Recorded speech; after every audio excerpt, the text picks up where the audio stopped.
In a quiet San Francisco apartment, Araviana Anderson received the call that shattered 20 years of silence.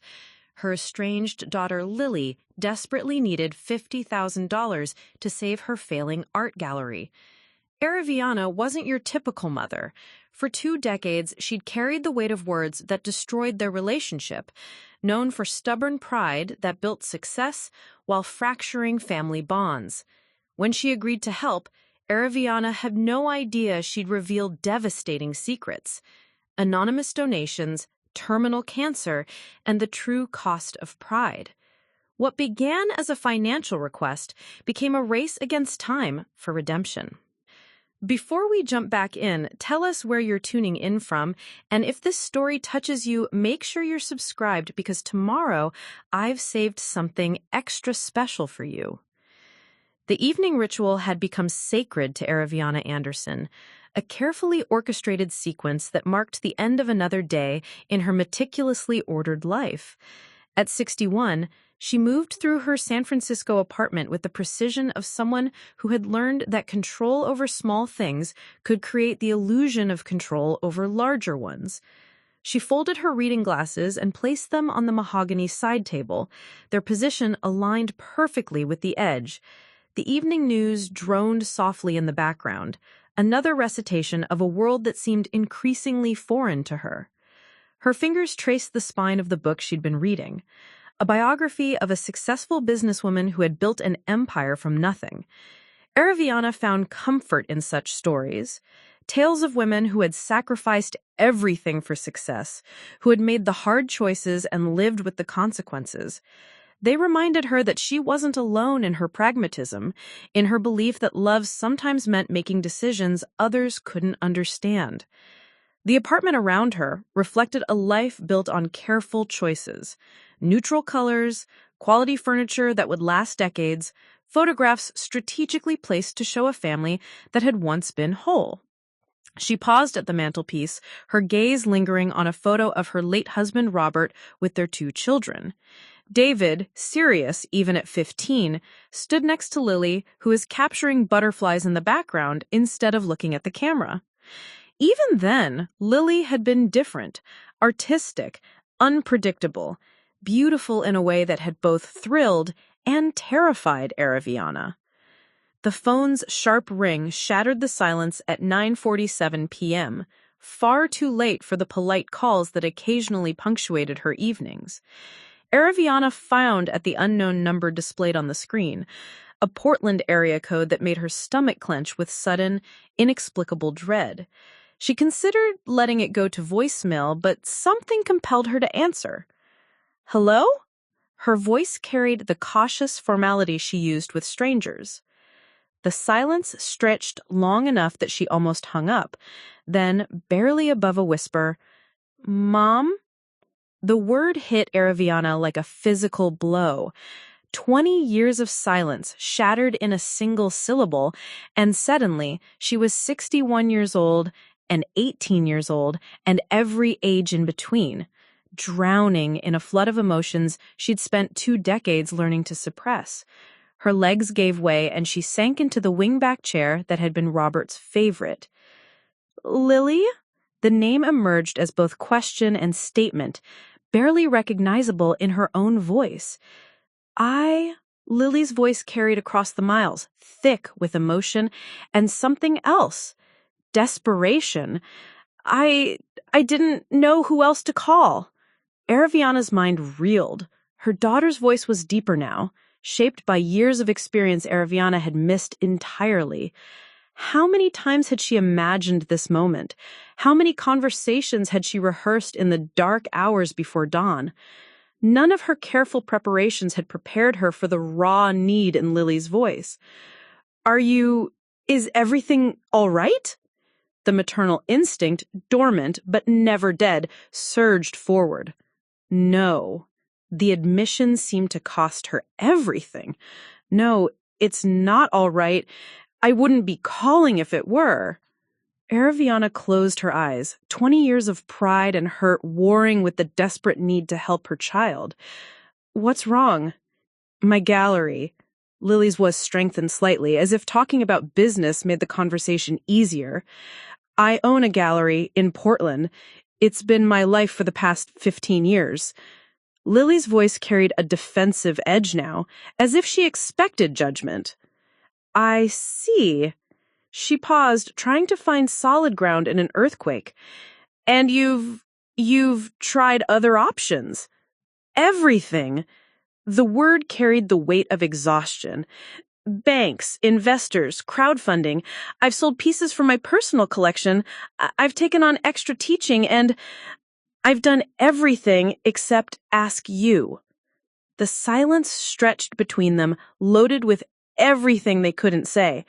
Araviana's heart hammered against her ribs as she processed the magnitude of this moment. Her daughter, her stubborn, fierce, beautiful daughter, had called her. After 20 years of silence, Lily had picked up the phone and dialed a number she probably had to look up. 50,000. It's a loan. I would pay you back with interest. I have a business plan, projections. Araviana, Lily's voice stopped the flood of words. You don't need to convince me you're good for it. Another silence, this one softer somehow. I need time to think, she continued, though her mind was already racing ahead to bank accounts and wire transfers and all the practical details that could bridge the gap between them. Of course. Lily's relief was audible. Of course, I understand. Thank you for even considering it. Araviana wanted to say something more, wanted to ask about Lily's life, her health, whether she was happy. She wanted to explain about the empty bedrooms in her apartment, about the art books she'd bought and never opened, about the Google searches she'd never quite worked up the courage to complete. Instead, she said, "Can I call you tomorrow at this number?" Yes, this is my cell phone. You can call any time. Tomorrow, then. Mom? Lily's voice caught her just before she hung up. Yes? Thank you for picking up. For not hanging up. The call ended, leaving Araviana alone with the echo of her daughter's voice and the weight of a decision that was already made. She sat in Robert's chair as the apartment settled around her, feeling as though she'd just lived through something that had changed the fundamental architecture of her world. 20 years of silence, broken by $50,000 and a failing art gallery in Portland. It wasn't how she had imagined their reunion, but then again, nothing about Lily had ever gone according to plan. Araviana looked at the photo on the mantelpiece again, at the young girl chasing butterflies while everyone else posed for the camera, and realized that some things, at least, never changed. She would help her daughter save her gallery, but first, she had phone calls to make and secrets to confront. Because Lily didn't know that her anonymous benefactor for the past 5 years had been sitting in this very chair, sending money through carefully laundered channels to keep her dreams alive. And she certainly didn't know that the woman who was going to save her gallery was dying. Tomorrow would bring revelations that would shake them both. Tonight, Araviana Anderson sat in the dark and allowed herself, for the first time in 20 years, to hope. Sleep proved impossible.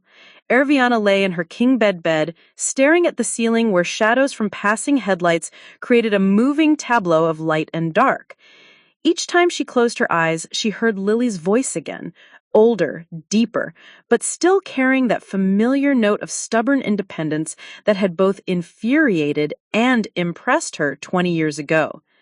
At 6:47 a.m., she abandoned any pretense of rest and padded to the kitchen in her silk robe. The coffee maker hummed to life with the same reliability that had anchored her mornings, but today, even this small ritual felt foreign. Everything had shifted with that phone call, as if the Earth's axis had tilted slightly, making familiar things strange. She waited until 8 a.m., a respectable hour for business calls, before dialing James Kim's direct line. Her financial advisor had been handling her affairs for 15 years with the discretion and loyalty that had made him indispensable. If anyone could help her navigate the complexity of what came next, it was James. Araviana, this is early for you. Everything all right? I need to discuss the gallery fund, she said without preamble. A pause. James had set up the anonymous donation system 5 years ago, asking no questions when she had explained her desire to support a small art gallery in Portland. He'd been efficient and discreet, exactly as she had needed him to be.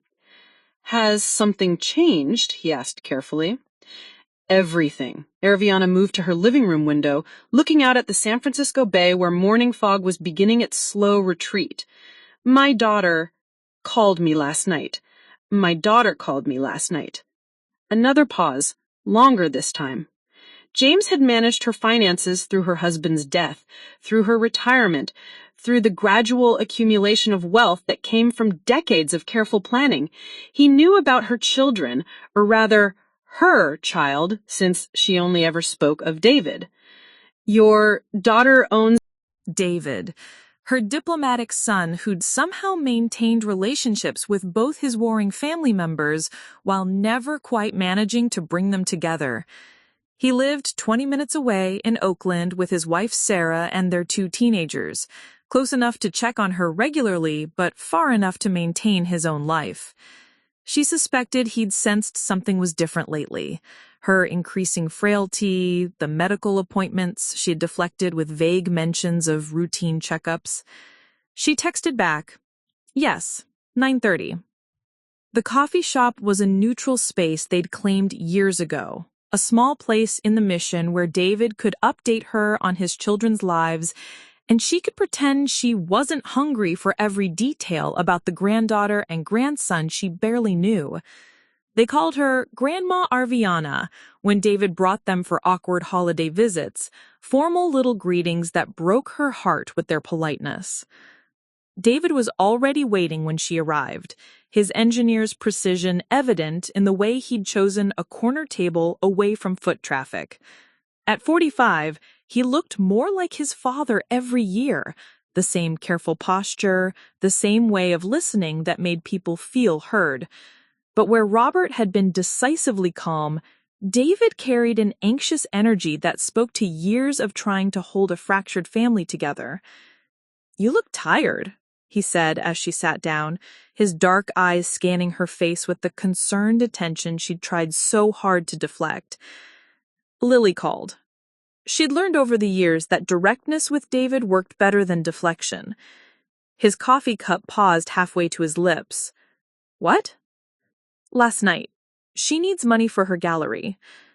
David set his cup down carefully, his expression cycling through surprise, hope, and worry in rapid succession.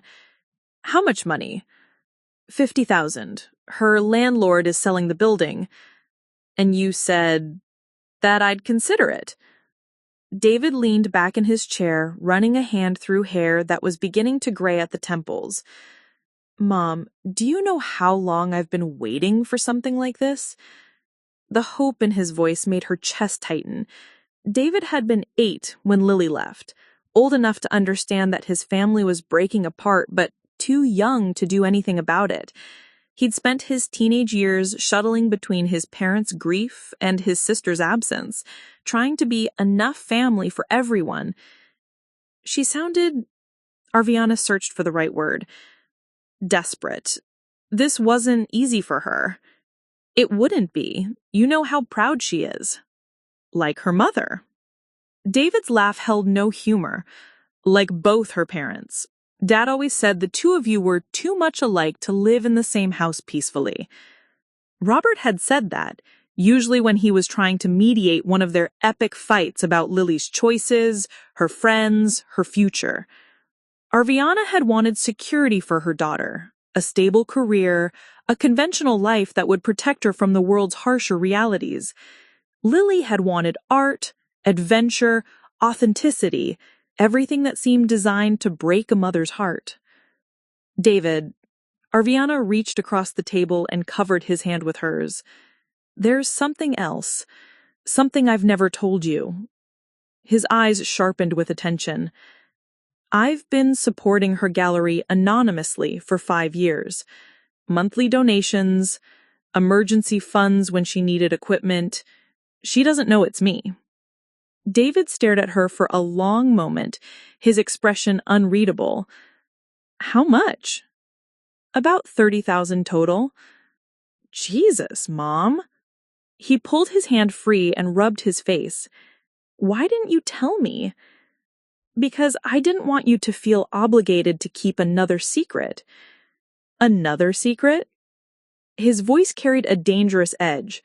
What other secrets?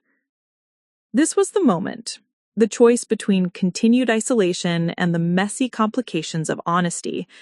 Arviana looked at her son, her careful, loyal, endlessly patient son, and made the decision that would change everything.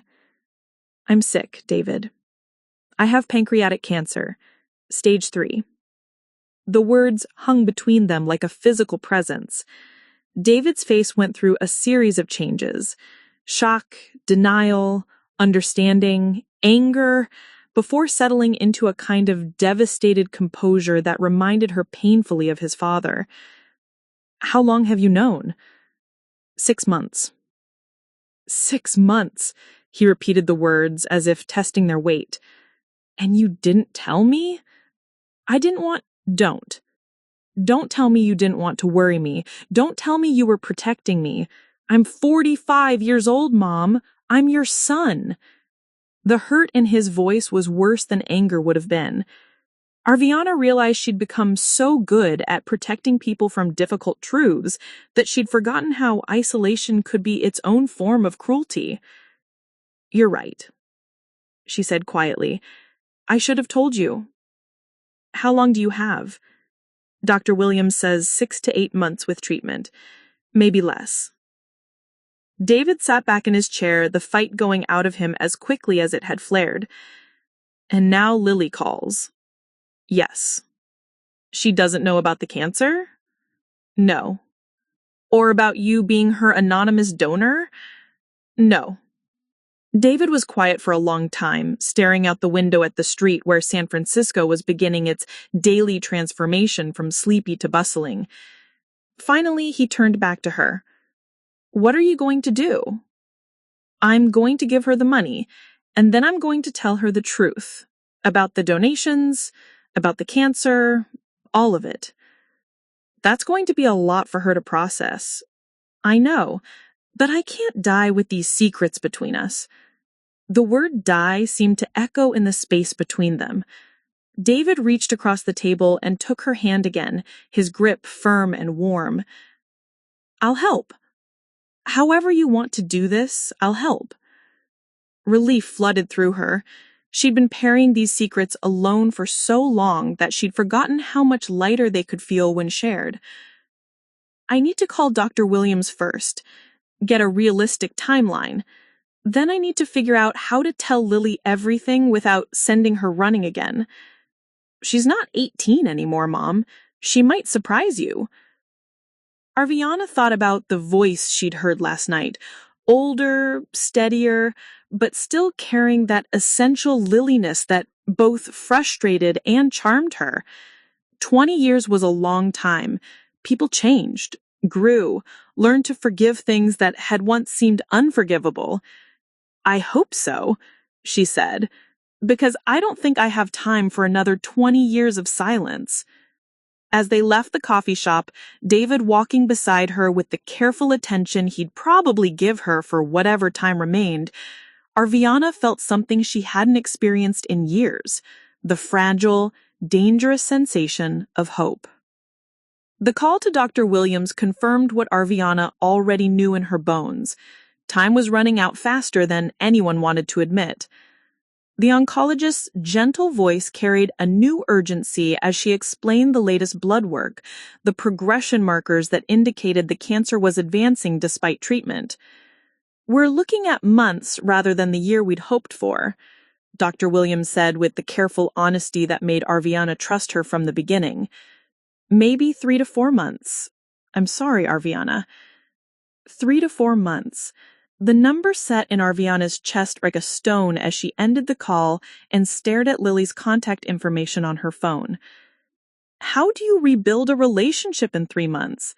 How do you compress 20 years of misconversations, explanations, and forgiveness into a handful of weeks? She dialed before she could lose her nerve. Hello? Lily's voice was cautious, as if she couldn't quite believe her mother was actually calling back. Lily, it's Mom. I've been thinking about your request. Oh. A pause, and Arviana could hear her daughter collecting herself. And? I'd like to help, but I have some conditions. The silence stretched long enough that Arviana wondered if the call had dropped. Finally, what kind of conditions? I want to see the gallery, to understand what I'm investing in. Another pause. You want to come to Portland? If that's all right with you. Arviana could hear muffled conversation in the background, Lily speaking to someone else, a woman's voice responding with what sounded like encouragement. Rosa, probably, the wife she'd never met, the relationship that had started all their trouble. When? Lily asked when she came back to the phone. Soon. This weekend, if possible. This weekend, Lily repeated the words as if casting them. That's very fast. I find it's better not to overthink these things. The irony wasn't lost on Arviana, she who had spent 20 years overthinking every aspect of her relationship with her daughter, was now advocating for spontaneity. Okay. Lily's voice carried a mixture of nervousness and something that might have been excitement. Okay, yes, you can stay at our house if you want. We have a guest room. Our house. The casual plural highlighted everything Arviana had missed, all the shared domesticity she'd rejected when she couldn't accept Rosa's place in Lily's life. That's very kind, but I'll get a hotel. I don't want to impose. You wouldn't be imposing. The words came out in a rush, as if Lily was afraid she'd change her mind if she thought too long. Rosa's been wanting to meet you for years. The admission hung between them, a small crack in the careful wall they'd both built. Rosa had wanted to meet her. For years. Which meant Lily had talked about her, had perhaps wanted reconciliation, even when pride made it impossible. I'd like to meet her too, Arviana said, and meant it. They spent the next 20 minutes working out logistics with the careful formality of business associates rather than mother and daughter. Flight times, addresses, cell phone numbers, all the practical details that could bridge the gap between San Francisco and Portland, between estrangement and tentative reunion. Mom? Lily's voice caught her just before they hung up. Yes? Thank you. For being willing to do this. I know it's not easy. For either of us, Arviana agreed. After the call ended, she sat in her living room feeling as though she had committed to something that would change her life irrevocably. In 3 days, she would see her daughter face to face for the first time in 20 years. They would be in the same room, breathing the same air, navigating the minefield of 2 decades worth of hurt and love and stubborn pride. Her phone rang again. David. How'd it go? He asked without preamble. I'm going to Portland this weekend. That's fast. Dr. Williams thinks I have 3 to 4 months left. Fast seems appropriate. David was quiet for a moment. Do you want me to come with you? The offer was tempting. David's diplomatic presence could smooth the rough edges of this reunion, but Arviana knew this was something she needed to do alone. Not this time, but thank you. What are you going to tell her about the anonymous donations? I don't know yet. I need to see her first, see how she is. 20 years is a long time. People change, David said, echoing her earlier thoughts. I hope so. I hope we both have. That evening, Arviana found herself doing something she hadn't done in years, looking through old photo albums. The pictures told the story of a family that had once been whole. Birthday parties, Christmas mornings, family vacations to Lake Tahoe, where Lily would spend hours collecting interesting rocks while David built elaborate sandcastles. She stopped at a picture from Lily's high school graduation. 18 years old, cap slightly askew, grinning at the camera with the confident joy of someone who believed the world was full of possibilities. Arviana remembered that day, how proud she'd been, how terrified she'd been, how desperately she had wanted to wrap her daughter in protective armor against all the ways the world could hurt an artistic, idealistic young woman. 2 months later, Lily had come home from her first semester of art school with Rosa, not just as a friend, as she had initially introduced her, but as her girlfriend. The conversation that followed had been a disaster of epic proportions. Arviana's shock and disappointment meeting Lily's defiant pride in her girlfriend in a collision that shattered the family into pieces that had never quite fit back together. She'd said terrible things that night. Things about phases and confusion and the impracticality of art as a career. Things about normal families and grandchildren and the kind of future she had imagined for her daughter. Lily had listened with increasing fury before exploding into her own litany of accusations about narrow-mindedness and conditional love and mothers who cared more about appearances than their children's happiness. Robert had tried to mediate, but some fights are too big for diplomacy. Lily had left the next morning, and the silence that followed had stretched from days to weeks to months to years until it became a permanent feature of their landscape. Now, looking at that graduation photo, Arviana tried to imagine what her daughter looked like at 42. Had her hair gone gray?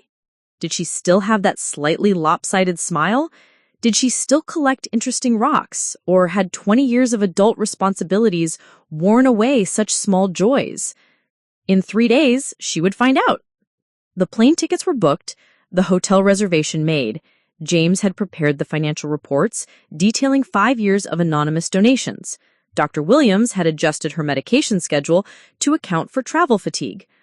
All the practical arrangements were in place. But as Arviana sat in the growing darkness of her apartment, surrounded by photos of a family that had once existed, she realized that no amount of planning could prepare her for the emotional reality of seeing Lily again. They were different people now, shaped by 20 years of separate experiences, carrying scars from wounds they'd inflicted on each other in a moment of mutual incomprehension. The question was whether love could bridge that gap, whether forgiveness was possible when both parties had been both victim and perpetrator, whether a dying woman and her estranged daughter could find a way back to each other in the time that remained. In 3 days, she would know. The Portland airport felt like foreign territory, all rain-dampened concrete and coffee shops that smelled of locally roasted beans. Arviana emerged from baggage claim with the careful composure that had carried her through decades of difficult moments, but underneath her calm exterior, her heart hammered against her ribs like a caged bird. 20 years since she had seen her daughter's face, heard her laugh, been in the same physical space. The anticipation was almost unbearable. Lily was waiting near the entrance, and Arviana's breath caught in her throat. Her daughter had grown into herself in ways the 18-year-old rebel never could have imagined. At 42, Lily possessed a quiet elegance that spoke to confidence hard-won through years of struggle. Her dark hair was shorter now, touched with silver at the temples, and she wore a long coat that managed to be both artistic and professional. She looked successful, settled, like someone who had built a life worth living. Their eyes met across the crowd, and for a moment neither moved. Then Lily was walking toward her, and Arviana was moving too, and suddenly they were standing 3 feet apart in a Portland airport, 2 decades of silence hanging between them like fog. "Hi, Mom." Lily's voice was soft, uncertain. "Hello, Lily." They didn't hug. The space between them felt too fragile for physical contact, too loaded with history and hurt. Instead, they stood there looking at each other, 2 women trying to reconcile memory with reality. "You look," Lily started, then stopped, as if realizing how dangerous compliments could be in this moment. "Older," Arviana supplied with a small smile. "I was going to say, good. You look good." "So do you." "Very professional." Lily's laugh was brief but genuine. "Rosa helped me pick out the coat. She said I needed to look like a successful gallery owner rather than a starving artist." Rosa. The name hung between them, a reminder of all the conversations they'd never had, all the acceptance that had been withheld and offered too late. "I am looking forward to meeting her," Arviana said, and Lily's surprise was visible. "Really?" "Really. The drive through Portland revealed a city that was both familiar and foreign. The rain-soaked streets and evergreen-heavy landscape that Arviana remembered from a few childhood visits, but overlaid with a hipster sophistication that spoke to decades of careful cultivation. The gallery's in the Pearl District, Lily explained, as they wound through streets lined with converted warehouses and trendy restaurants. It used to be more industrial, but it's become the arts quarter over the past 15 years. And you've been there the whole time? Since I opened. 15 years next month. 15 years. Lily had built something lasting, something meaningful, while Arviana had been nursing her pride and her grief in San Francisco. The realization was both painful and oddly comforting. Her daughter had found her way without the guidance Arviana had been too stubborn to offer. The financial situation, Arviana said, as they stood before a particularly striking sculpture. Lily's expression shifted, the pride replaced by worried practicality. The building owner died 6 months ago. His children want to cash out, convert to condos. They've given me first right of refusal to buy, but I need to raise $200,000 total. I've managed to secure most of it through grants and a business loan, but I'm $50,000 short, and if I can't raise it, I lose everything. The lease, the location, the community I've built here. I'd have to start over somewhere else, and honestly what? I don't know if I have another start over in me. I'm 42, Mom. This place, this community, it's my life. The vulnerability in Lily's voice was heartbreaking. Yes, Arviana agreed. It is. As they walked back to her hotel through Portland's rain-slicked streets, Arviana felt the weight of decisions still unmade. She would help save the gallery, that much was certain. But the larger questions remained. How much truth to reveal? How quickly to move? Whether love really could bridge the gap that pride had created between them. "I'll transfer the $50,000 tomorrow," she said as they reached the hotel entrance. Lily stopped walking, her expression cycling through relief, gratitude, and something that might have been disbelief. Just like that? Just like that. I don't know how to thank you. Telling and preparing this story took us a lot of time, so if you are enjoying it, subscribe to our channel. It means a lot to us. Now back to the story. "You don't need to thank me." Arviana paused, looking at her daughter's face in the soft light from the hotel lobby. "But I'd like to stay a few more days, if that's all right, to see more of the city. To spend time with you." "I'd like that," Lily said quietly. "I'd like that very much." As Arviana watched her daughter and Rosa walk away, she realized that the hardest conversations were still ahead. Tomorrow, she would have to decide how much truth to reveal, how quickly to shatter the careful peace they'd built tonight. But for now, she allowed herself this small victory. She had seen her daughter again, had met the woman who loved her, had witnessed the life Lily had built despite everything. It was more than she dared hope for when she'd boarded the plane in San Francisco. The rest would come in its own time. It had to. She was running out of time for careful approaches and gradual revelations. Soon, she would have to tell Lily everything. About the anonymous donations, about the cancer, about the desperate love that had driven her to reach across 20 years of silence. But tonight, she would simply hold on to the image of her daughter's face, older and wiser and beautiful in ways the angry teenager never could have imagined.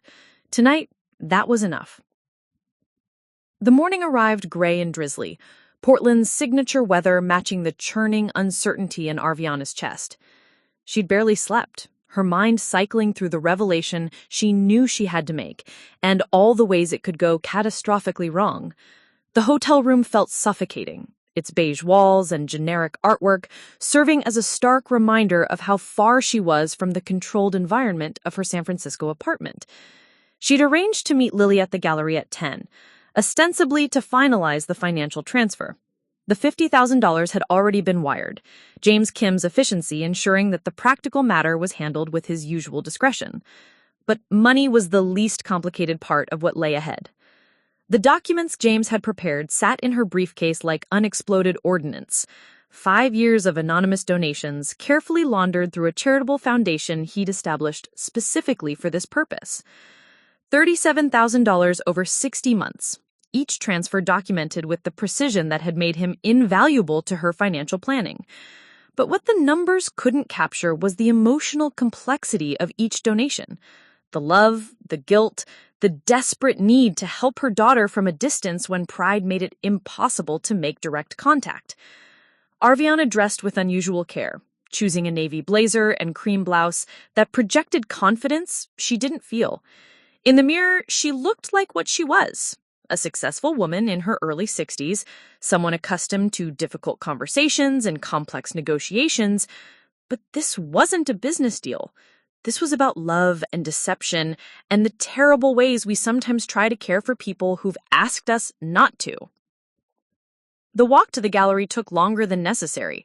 She found herself taking a circuitous route through Portland's downtown, past coffee shops where 20-somethings bent over laptops and food trucks that filled the air with the scent of Korean barbecue and artisanal donuts. The city felt young, optimistic, full of the kind of creative energy that had always made her nervous when she saw it in her daughter. When she finally reached the gallery, she found Lily and Elena, the young assistant, hanging a new piece. A large canvas that seemed to capture light and shadow in ways that made Arviana think of San Francisco fog rolling over the hills. They worked together with the easy competence of people who'd done this hundreds of times, Lily calling out small adjustments while Elena made precise movements with museum-quality care. "It's beautiful," Arviana said, and both women turned toward her. "Mrs. Anderson!" Elena's face lit up with genuine warmth.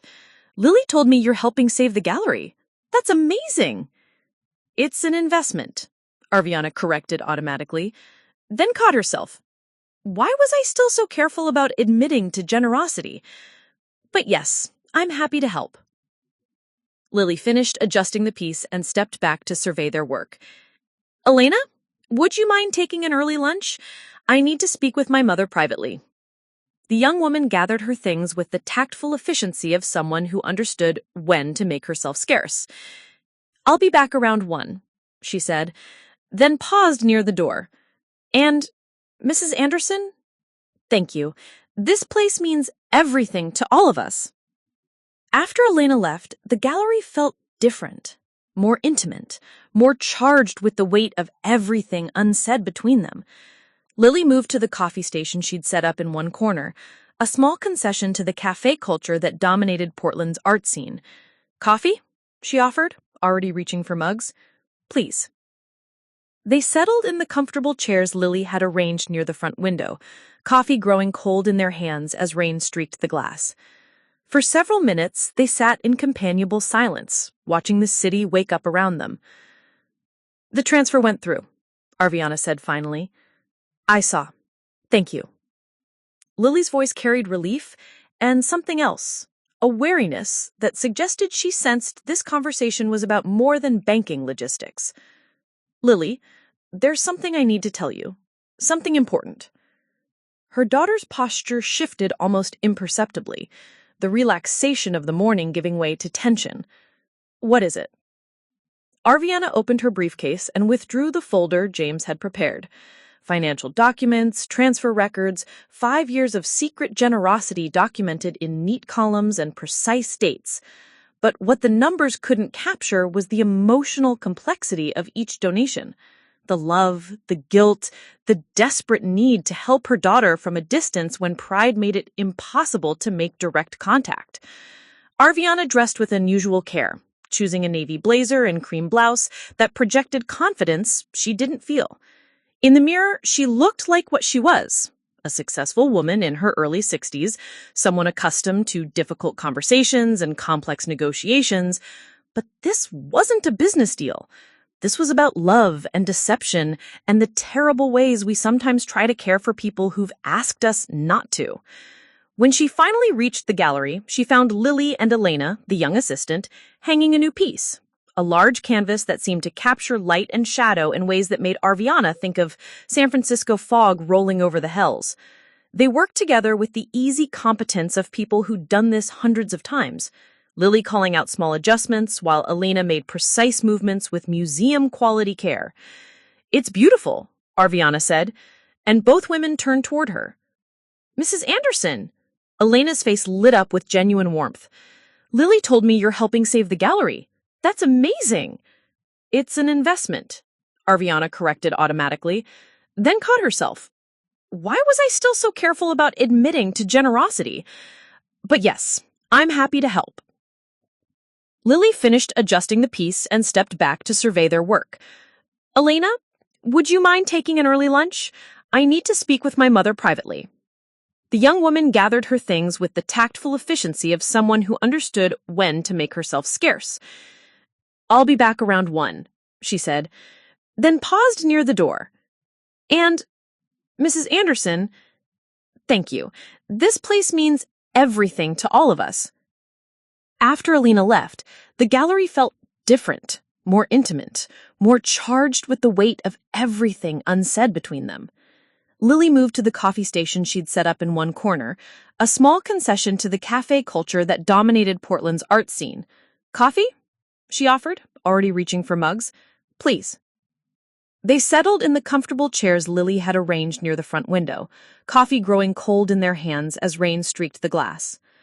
For several minutes, they sat in companionable silence, watching the city wake up around them. The transfer went through, Arviana said finally. I saw. Thank you. Lily's voice carried relief and something else, a wariness that suggested she sensed this conversation was about more than banking logistics. Lily, there's something I need to tell you. Something important. Her daughter's posture shifted almost imperceptibly, the relaxation of the morning giving way to tension. What is it? Arviana opened her briefcase and withdrew the folder James had prepared. Financial documents, transfer records, 5 years of secret generosity documented in neat columns and precise dates. But what the numbers couldn't capture was the emotional complexity of each donation. The love, the guilt, the desperate need to help her daughter from a distance when pride made it impossible to make direct contact. Arviana dressed with unusual care, choosing a navy blazer and cream blouse that projected confidence she didn't feel. In the mirror, she looked like what she was, a successful woman in her early 60s, someone accustomed to difficult conversations and complex negotiations. But this wasn't a business deal. This was about love and deception and the terrible ways we sometimes try to care for people who've asked us not to. When she finally reached the gallery, she found Lily and Elena. I don't know. Lily's voice was hollow now, drained of the fire that had sustained her anger. I honestly don't know. The walk back to the hotel passed in a blur of rain and regret. Arviana found herself in the hotel bar despite the early hour, nursing a glass of wine she didn't want while replaying every moment of the confrontation. She'd known it would be difficult, but she hadn't anticipated the depth of Lily's betrayal, the way her secret generosity would be interpreted as manipulation rather than love. Her phone buzzed with a text from David. How did it go? She stared at the message for several minutes before typing back, badly. The response came immediately. What happened? Rather than attempt to explain via text, she called him. David answered on the first ring. Mom, what's wrong? I told her about the anonymous donations. The words came out flat, emotionless. She didn't take it well. How badly? She accused me of manipulation, of making her dependent on charity while pretending to accept her independence. Arviana took a sip of wine, tasting nothing. Her diplomatic son, always so careful to avoid taking sides, was finally offering his honest assessment. I thought I was showing love. You were, but you were also lying. And sometimes those two things can coexist in ways that hurt people.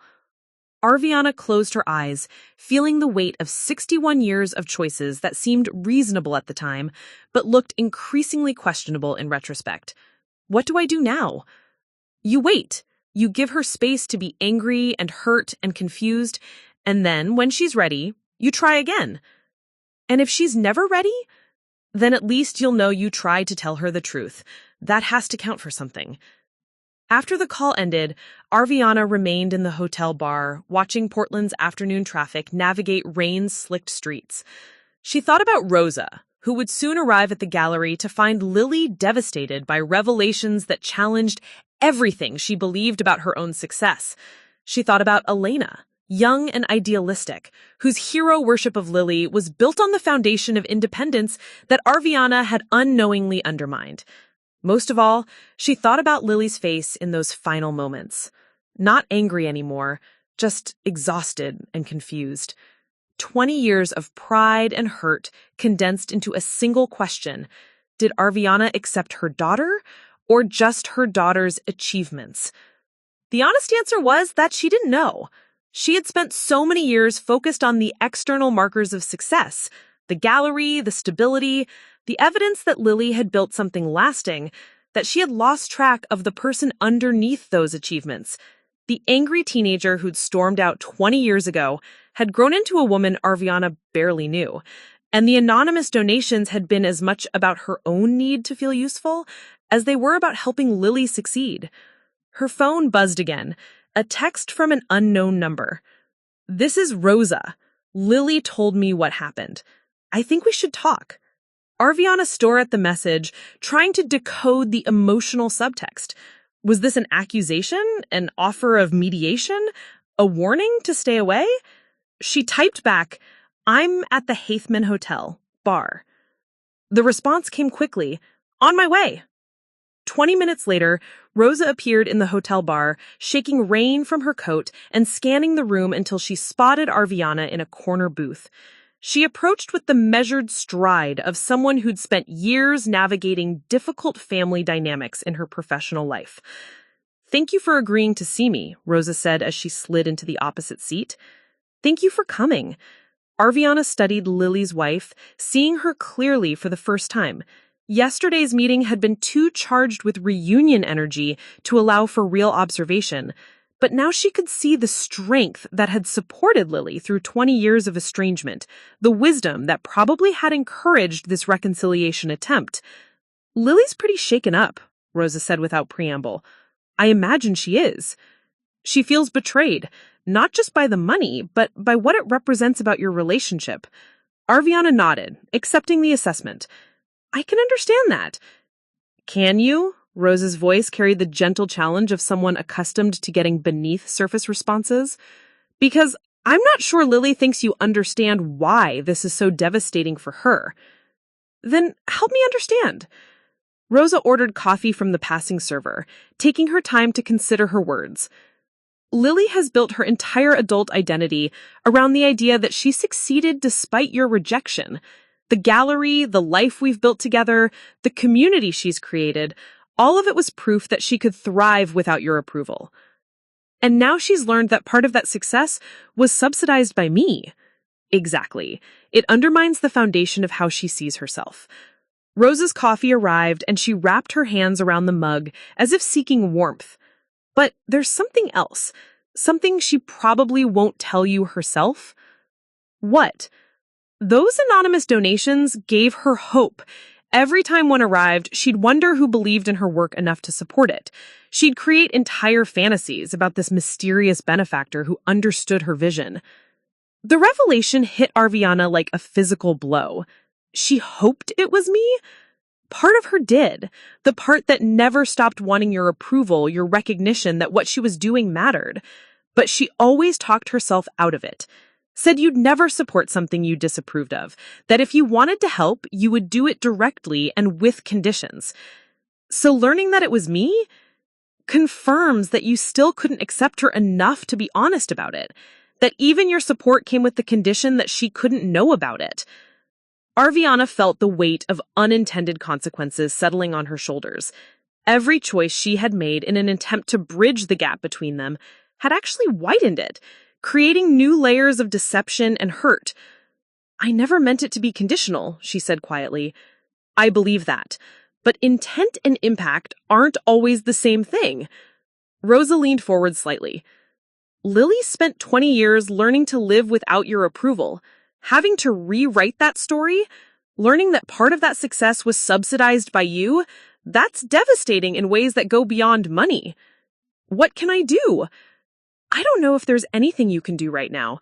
She needs time to process this, to figure out what it means for how she sees herself and your relationship. But there is something you should know. What? She still loves you. She's hurt and angry and confused, but underneath all of that, she still loves you. If she didn't, this wouldn't hurt so much. The words offered both comfort and additional pain. Love complicated by deception was perhaps worse than simple estrangement, because it meant there was something real to lose. Should I go back to San Francisco? That's up to you, but if you're serious about rebuilding this relationship, running away now would probably confirm her worst fears about your commitment to working through difficult things. Arviana considered this, weighing her own emotional exhaustion against the fragile possibility of redemption. What would you do? I'd stay. I'd give her space, but make it clear that I wasn't abandoning her again. And I'd think very carefully about what other truths might be important to share before this gets any more complicated. After the call ended, Arviana remained in the hotel bar, watching Portland's afternoon traffic navigate rain-slicked streets. She thought about Rosa, who would soon arrive at the gallery to find Lily devastated by revelations that challenged everything she believed about her own success. She thought about Elena, young and idealistic, whose hero worship of Lily was built on the foundation of independence that Arviana had unknowingly undermined. Most of all, she thought about Lily's face in those final moments. Not angry anymore, just exhausted and confused. 20 years of pride and hurt condensed into a single question. Did Arviana accept her daughter or just her daughter's achievements? The honest answer was that she didn't know. She had spent so many years focused on the external markers of success, the gallery, the stability, the evidence that Lily had built something lasting, that she had lost track of the person underneath those achievements. The angry teenager who'd stormed out 20 years ago had grown into a woman Arviana barely knew. And the anonymous donations had been as much about her own need to feel useful as they were about helping Lily succeed. Her phone buzzed again, a text from an unknown number. "This is Rosa. Lily told me what happened. I think we should talk." She stared at the message, trying to decode the emotional subtext. Was this an accusation? An offer of mediation? A warning to stay away? She typed back, "I'm at the Haithman Hotel, bar." The response came quickly. "On my way." 20 minutes later, Rosa appeared in the hotel bar, shaking rain from her coat and scanning the room until she spotted Arviana in a corner booth. She approached with the measured stride of someone who'd spent years navigating difficult family dynamics in her professional life. "Thank you for agreeing to see me," Rosa said as she slid into the opposite seat. "Thank you for coming." Arviana studied Lily's wife, seeing her clearly for the first time. Yesterday's meeting had been too charged with reunion energy to allow for real observation, but now she could see the strength that had supported Lily through 20 years of estrangement, the wisdom that probably had encouraged this reconciliation attempt. "Lily's pretty shaken up," Rosa said without preamble. "I imagine she is. She feels betrayed, not just by the money, but by what it represents about your relationship." Arviana nodded, accepting the assessment. "I can understand that." The right reasons. As if there were clear guidelines for navigating terminal illness and estranged relationships and 20 years of accumulated mistakes. But David was right. Her motivations mattered as much as her actions. Was she considering telling Lily about the cancer because it was the right thing to do, or because she hoped it would shortcut the process of forgiveness? Was she being honest or manipulative? The answer, she realized, was probably both. And maybe that was okay. Maybe love was always a mixture of selfless and selfish motivations, and the goal wasn't to achieve perfect purity of intent, but to act with as much honesty and courage as possible. Tomorrow, she would try again. She would find a way to tell Lily about the cancer, not as a weapon or a guilt trip, but as another piece of the truth that stood between them. And then she would see if love really could survive the weight of complete honesty. The knock on Arviana's hotel room door came at 8:30 the next morning. Soft, but insistent. She'd been awake since dawn, watching Portland's skyline emerge from the gray light while rehearsing conversations that never felt adequate to the magnitude of what needed to be said. The cancer revelation felt like a loaded weapon in her chest, something that could heal or destroy depending on how carefully she wielded it. Through the peephole, she saw Rosa standing in the hallway, 2 coffee cups in her hands and an expression that managed to be both determined and diplomatic. Arviana opened the door, noting that Lily's wife had dressed carefully for this encounter. Professional, but approachable. The uniform of someone accustomed to facilitating difficult conversations. "I hope I'm not too early," Rosa said, offering one of the cups. "I brought coffee. And a proposition." "Come in." Arviana stepped aside, grateful for both the caffeine and the unexpected olive branch. "Is Lily with you?" "She's at the gallery. Elena's covering the front so Lily can hide in the back office and pretend to do inventory." Rosa settled into the room's single chair, leaving Arviana the edge of the bed. "She's been there since 6 a.m., which is her version of avoiding reality." "I see." Arviana tasted the coffee. Local roast, perfectly balanced, chosen with the same thoughtful attention Rosa seemed to bring to everything. "And your proposition?" Lily leaned forward in her chair. "Do you see how that sounds? You decided what would make me happy without asking me. You decided my feelings weren't real, my judgment wasn't trustworthy, my relationship wasn't valid, all because they didn't match your expectations. I know it was wrong. It wasn't just wrong, Mom. It was devastating. You were my mother. Your opinion of me mattered more than anyone else's. And you told me that everything I was, everything I cared about, everything I dreamed of, it was all a mistake." Arviana felt tears starting. 20 years of suppressed regret finally breaking through her careful composure. "I'm sorry. I'm so sorry, Lily. I know that's not enough, but I need you to know that I was wrong about everything." "Were you? Or are you just sorry that I succeeded despite your disapproval?" The question was like a knife to the heart, cutting straight to the fear that had haunted Arviana since she decided to make this trip. "I don't know," she admitted. "I want to believe I would have come to understand even if you hadn't built such a successful life. But I can't prove that, can I?" "No, you can't."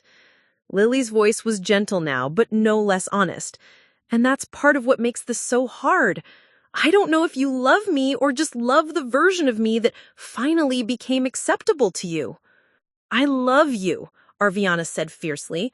"I've always loved you, even when I was too stupid and scared to show it properly."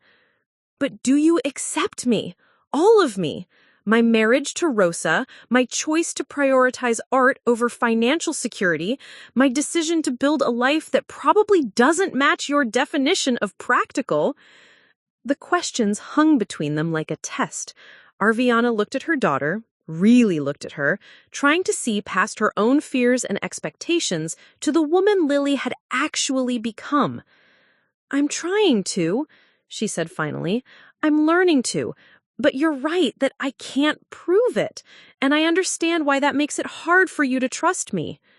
Rosa, who had been quietly observing, leaned forward slightly. "Lily, what do you need from your mother to begin rebuilding trust?" "Honesty. Complete honesty. No more secrets, no more managing information because you think I can't handle it." Lily looked directly at Arviana.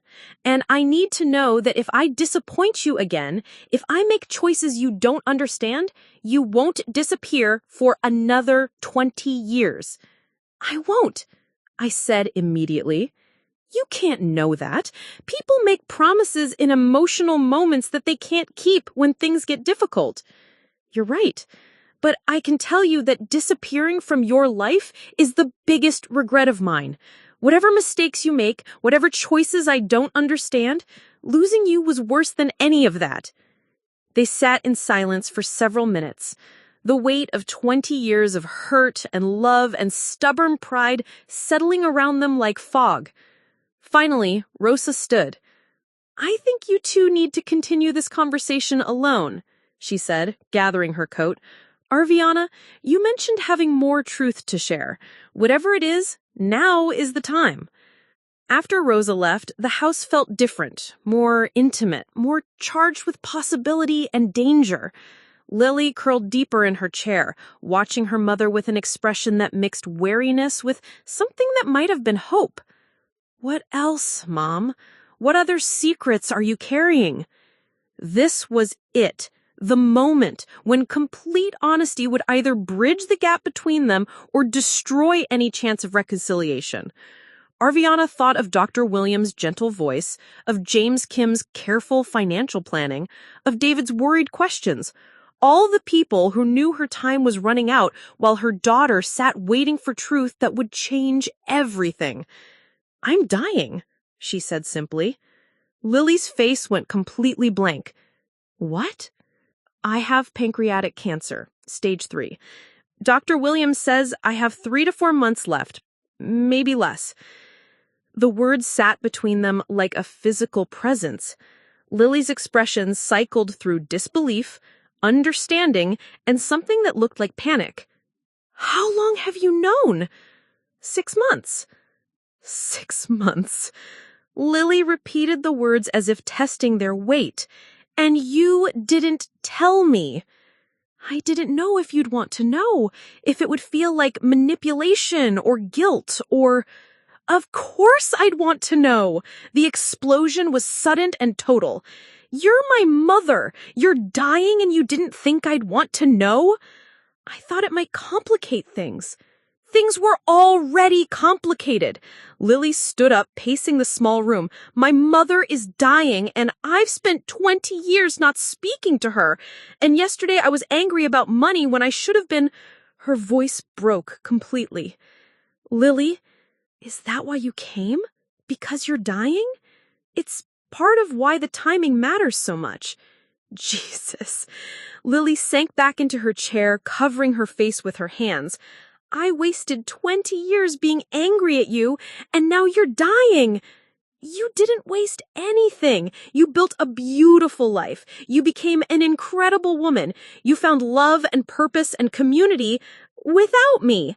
I did all of that without you, and now it's too late to share any of it with you." "It's not too late. We have time." 3 months? 4 if we're lucky?" Lily looked up, tears streaming down her face. "That's not enough time." "It's the time we have." "It's not fair." "No, it's not." I felt my own tears starting again. "None of this is fair.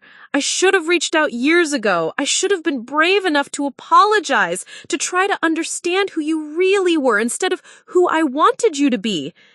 And I should have called. I should have been less proud, less stubborn. I should have tried to build bridges instead of burning them."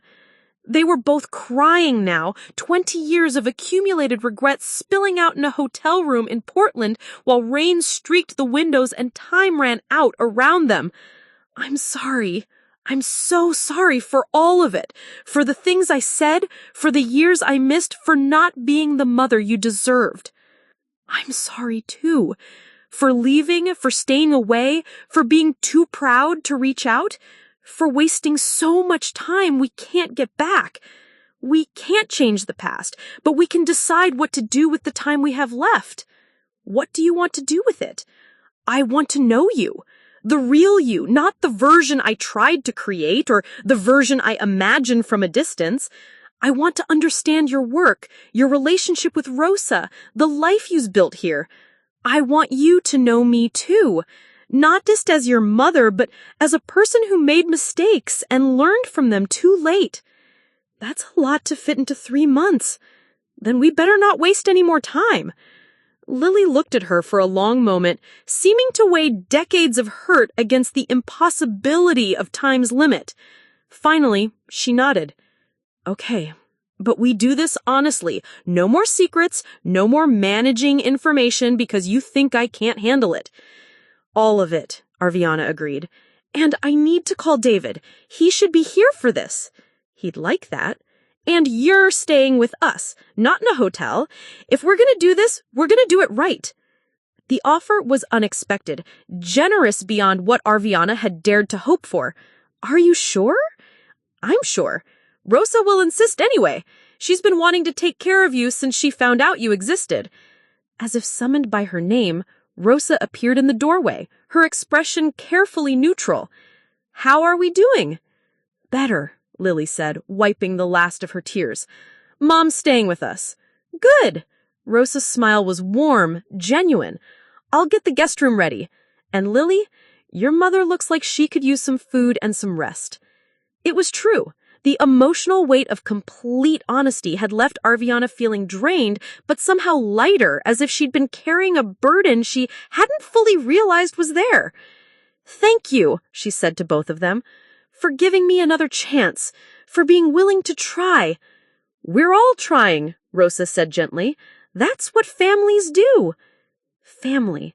The words settled around them like a blessing, covering the damaged ground they were trying to reclaim with the possibility of something new and honest and real.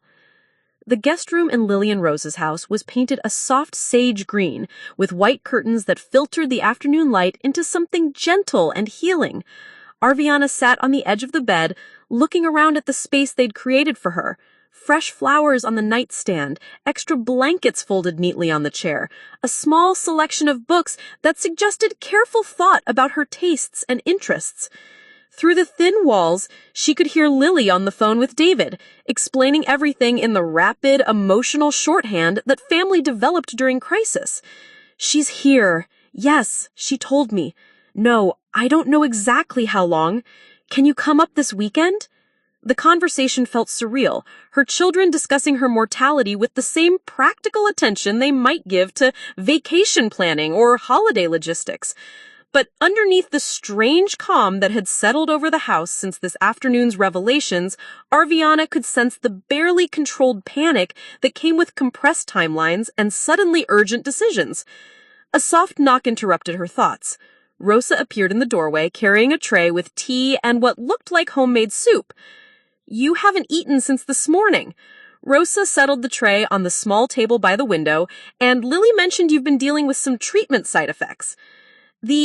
At least you're honest about it. Is that terrible? It's human. Rosa's voice carried the gentle wisdom of someone who'd spent years helping people navigate their worst moments.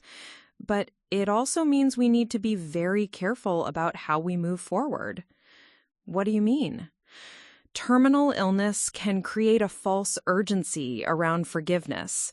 People feel pressured to resolve decades of hurt in weeks or months because death makes everything feel more dramatic.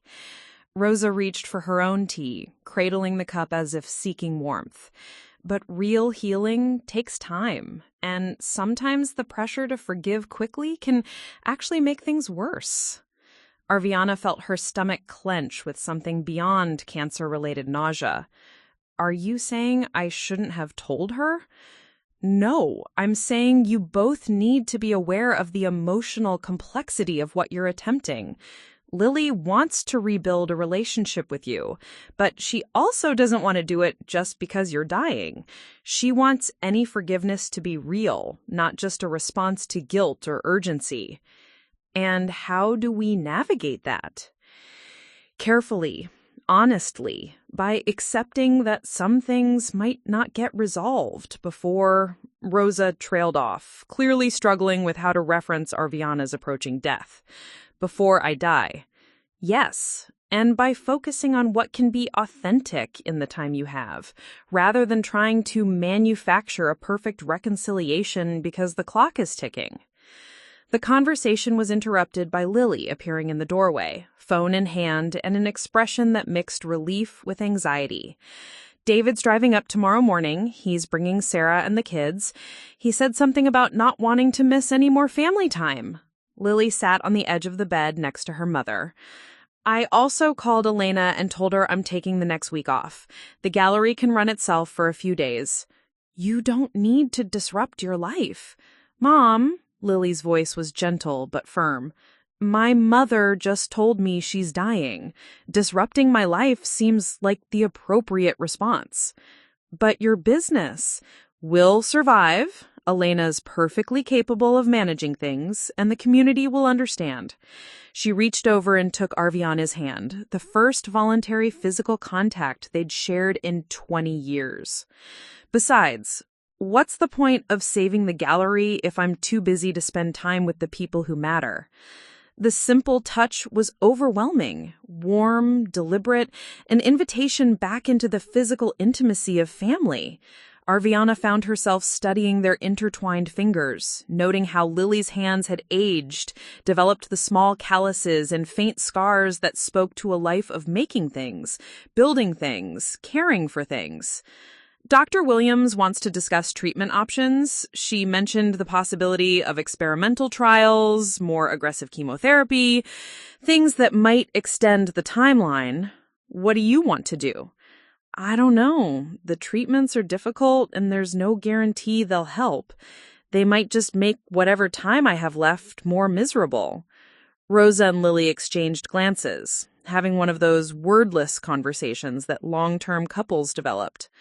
What are your priorities? Quality of life versus quantity of time? Right now, I want to focus on being present for whatever time I have. But I also don't want to be selfish about it. If there are treatments that could give us more time together, maybe I should consider them. Don't make medical decisions based on what you think we want, Lily said firmly. Make them based on what you want. We'll work with whatever timeline you give us. But if I could have 6 months instead of 3, then we'd have 6 months. But if those extra 3 months are spent with you feeling terrible from aggressive treatment, is that really better? Lily squeezed her hand. I want time with you, Mom, but I want you to be yourself during that time, not just surviving treatment. The wisdom in her daughter's words was surprising and deeply moving. When had Lily developed such clarity about life and death and the choices that mattered?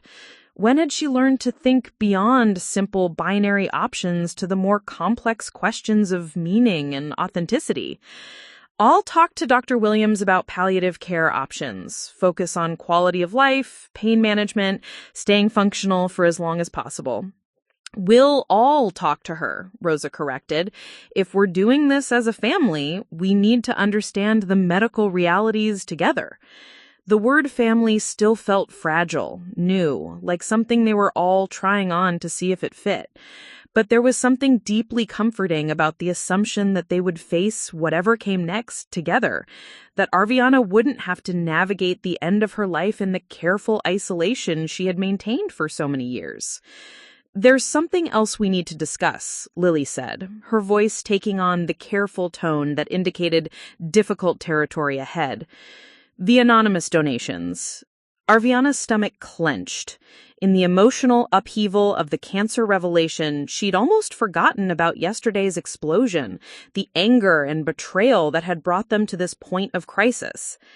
I've been thinking about what you said, about feeling manipulated, about questioning the foundation of your success, and I understand why it felt that way, but I need you to understand something too. Arviana turned to face her daughter more directly.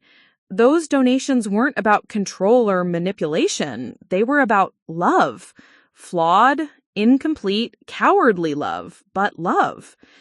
I know that. Intellectually, I know that. But emotionally, it's harder to process. Tell me what you need from me to help process it. I need to understand the decision-making process, not just why you did it, but how you justified it to yourself, how you convinced yourself that secret support was better than direct support. Arviana considered the question, trying to reconstruct the emotional logic that had seemed so clear at the time. I was proud too, you know. I'd spent 20 years telling myself that you'd made your choice to cut contact, that respecting your decision meant staying away completely. Admitting that I wanted to help would have meant admitting that I'd been wrong about everything. So the anonymous donations were a compromise. A cowardly compromise. I could help without having to admit that I'd been wrong, without having to face the possibility that you might reject my help directly. and without having to deal with your anger or my questions or any of the messy emotional work of actual reconciliation. Yes, the admission was painful but necessary. I got to feel useful and generous without having to risk anything real. Lily was quiet for several minutes, processing this. The money itself wasn't the problem. It was what it represented about your willingness to engage with me as an actual person, rather than as a problem to be solved from a distance. I see that now. Do you? Because I need to know that if we're building something new, you won't default to managing me from a distance whenever things get difficult. I won't have the opportunity to do that much longer. That's not an answer. That's using your illness to avoid making a commitment. The sharpness of Lily's response was startling, but Rosa was nodding approvingly. She's right. Death doesn't excuse us from making promises about how we'll behave while we're alive. You're both right. Arviana felt a flush of something that might have been pride. Her daughter had learned to call out manipulation, even when it came from someone who was dying. I promise that for whatever time I have left, I will engage with you directly. No more secret help, no more managing information, no more solving problems without your knowledge or consent. Thank you. The evening settled around them with the strange calm that often followed emotional storms. David called to confirm his arrival time and coordinate logistics. Rosa ordered dinner from a local restaurant that specialized in comfort food, explaining that cooking felt like too much work when the family was restructuring itself around terminal illness.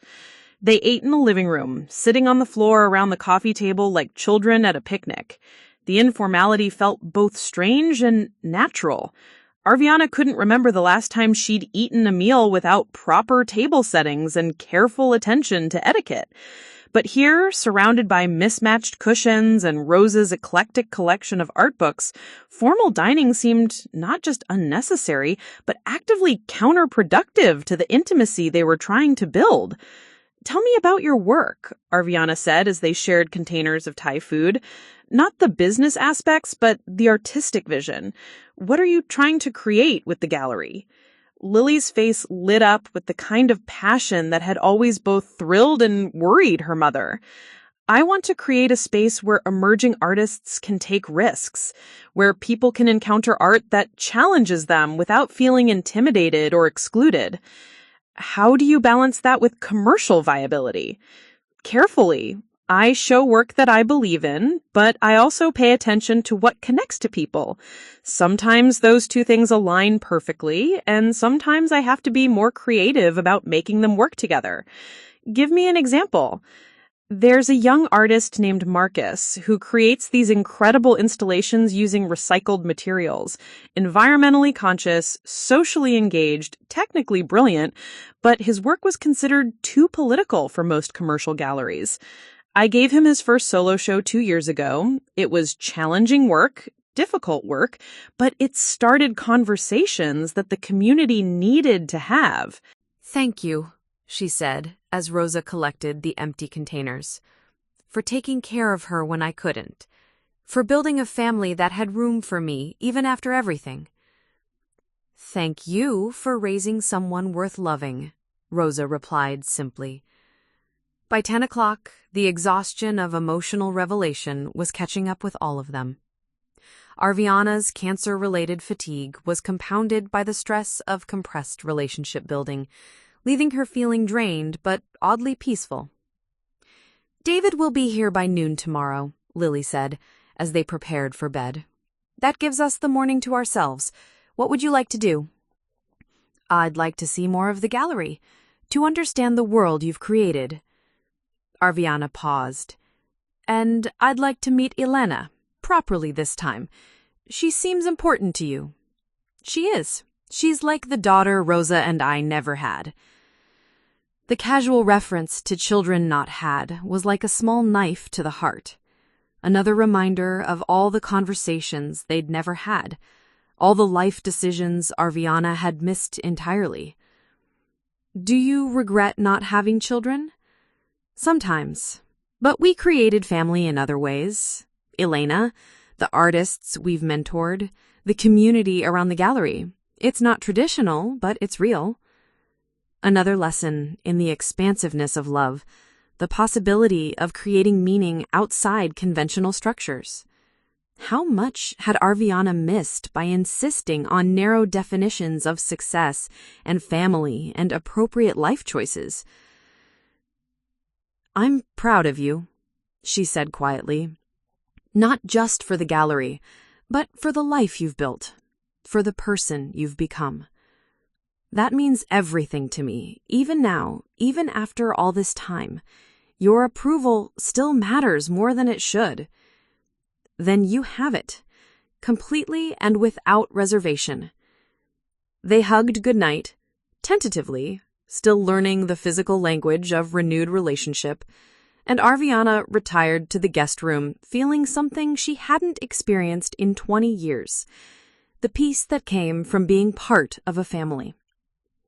Tomorrow would bring David and the grandchildren she barely knew, more difficult conversations about time and priorities and medical decisions.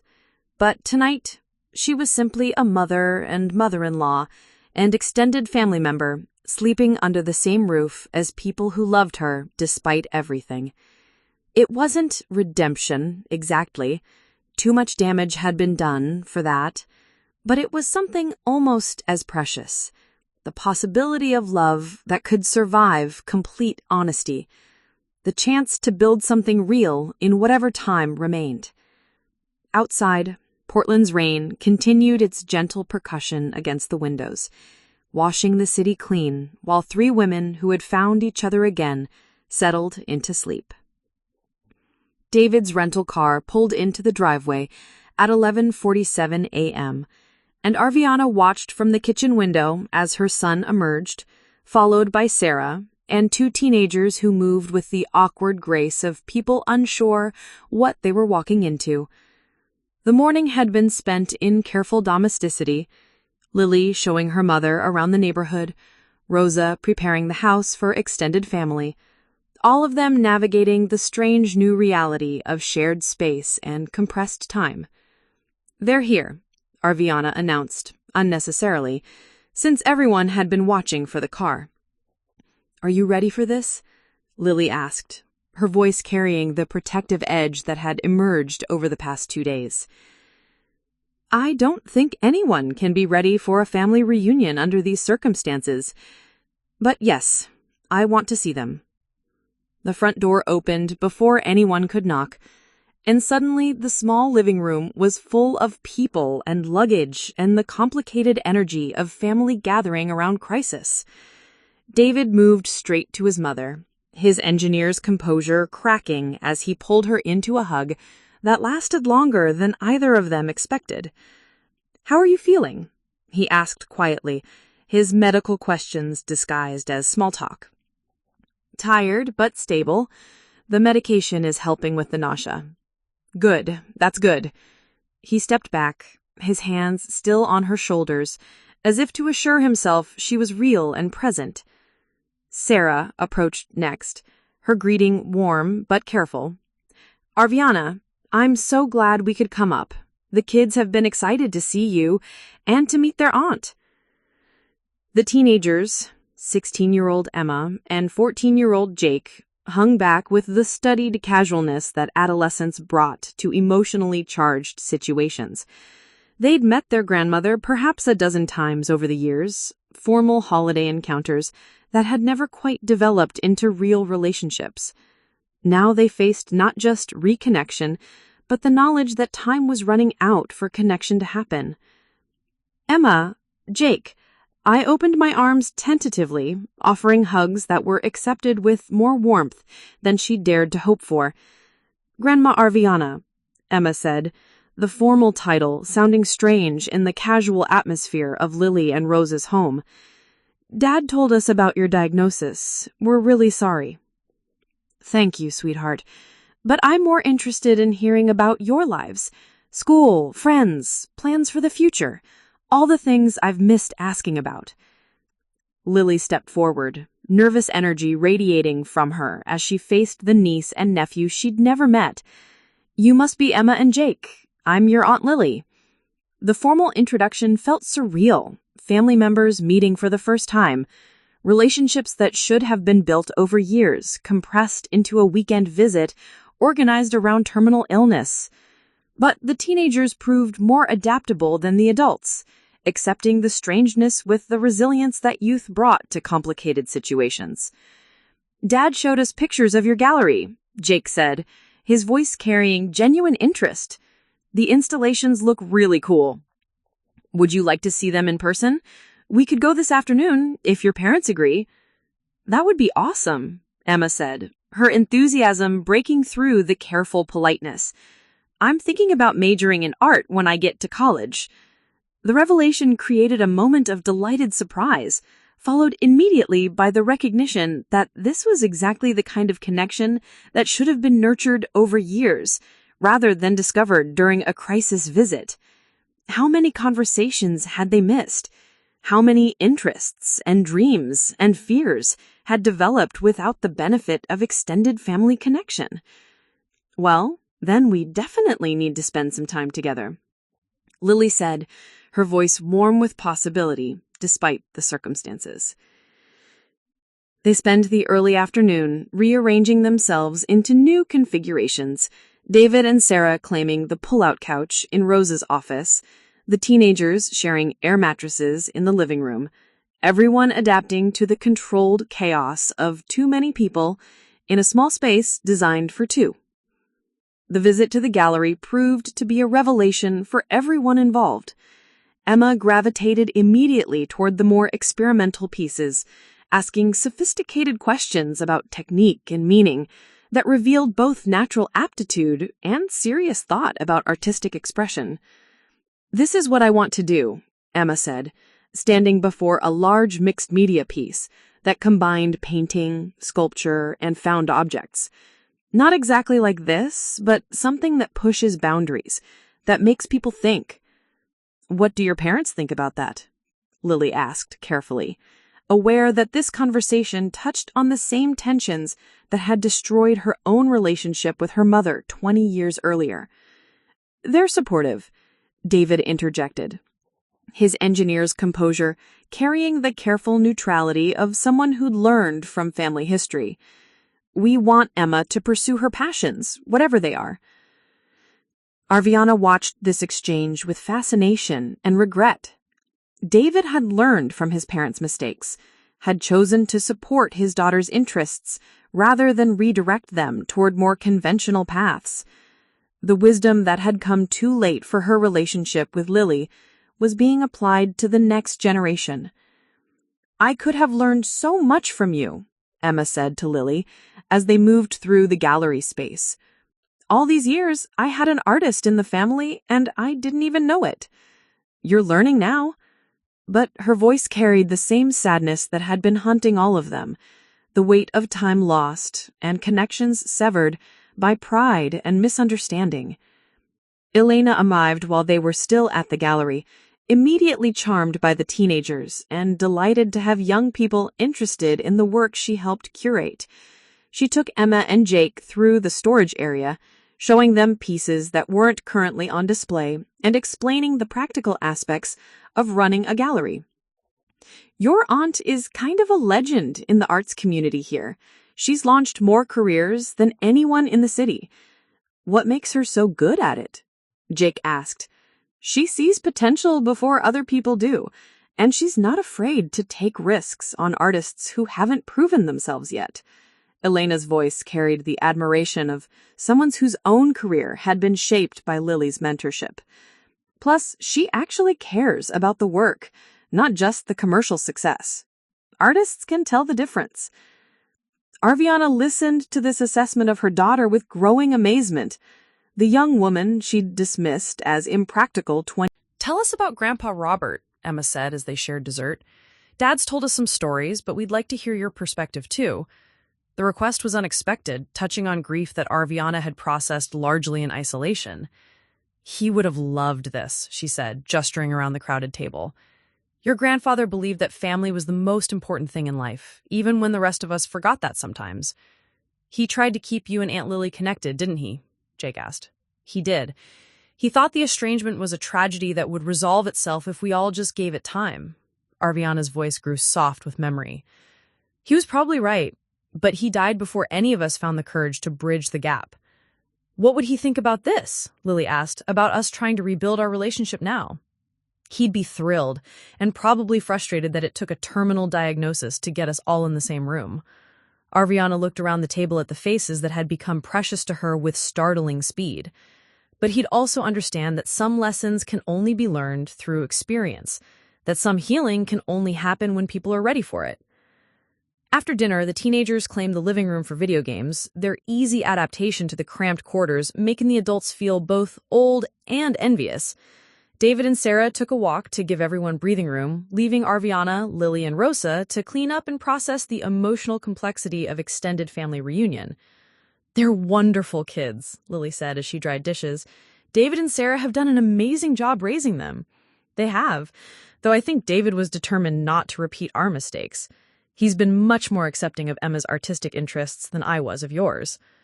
He had the benefit of watching our relationship implode. That's a powerful teacher.